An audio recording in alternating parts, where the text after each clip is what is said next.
Il y a quelques années, à l'adolescence, Angèle a été placée au foyer de Jarzy. Malgré sa nouvelle vie, elle n'a rien oublié des méthodes brutales de la directrice, qui, selon elle, n'aurait pas hésité à droguer les enfants pour avoir la paix. C'était le soir à table. Elle disait aux éducateurs, donne-leur leur goutte, là, mettez la dose, comme ça ils ne font plus chier après. Et donc c'était du tertian. Le tertian est un antipsychotique puissant, habituellement prescrit pour traiter les délires paranoïaques.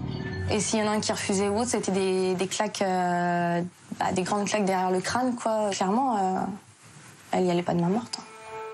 C'est horrible. Alors ça, c'est le premier extrait. Alors c'était évidemment dédié à l'aide sociale de l'enfance. En audience, c'est pas bien payé. C'est pas terrible du tout. 2,3 millions de téléspectateurs, c'est 300 000 de moins que la précédente émission et surtout 4e des audiences. TF1 a quand même fait 4,1 millions.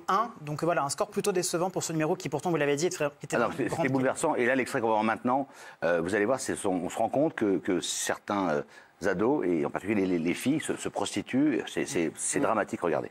Le cas de cette petite semble particulièrement préoccupant. C'est une... Tu vois pourquoi? C'est quoi? C'est une... C'est quoi une... Une PTE parce qu'elle baisse. Voilà, faut de l'argent, une prostituée. Mais ça, t'en as entendu parler ou tu l'as vu? Je suis gay avec elle et je l'ai vu faire tout ça. Personne ici n'a l'air d'ignorer la dérive de cette jeune fille. Et selon ses salariés, elle ne serait pas la seule à se prostituer. Quand elles partent avec 120 sous puis qu'elles reviennent, Elles ont du shit. elles ont et du shit et de l'argent et qu'elles s'en vantent. Et puis... Elles se vendent d'aller avec des gars pour de l'argent. Oui. Alors la question qu'on se pose, c'est est-ce que l'État va réagir? Parce qu'effectivement, là, il y a une vraie urgence. Kevin. Surtout, le gouvernement a réagi.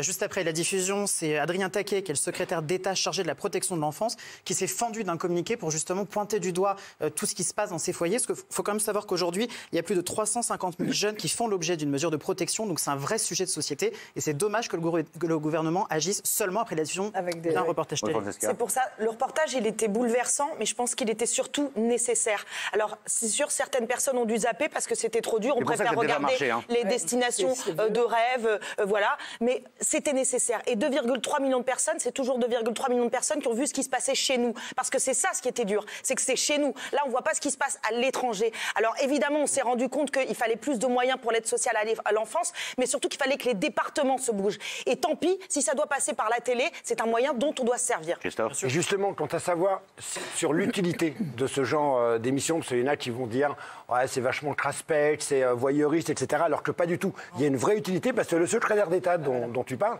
il a été nommé après un reportage proche de celui-là dans Pièce à conviction il y a 1 an. Et tout de suite derrière l'émission, le gouvernement a nommé. C'est d'ailleurs aberrant que ça n'existait pas avant. Un secrétaire d'État chargé de la protection de l'enfance, c'est quand même.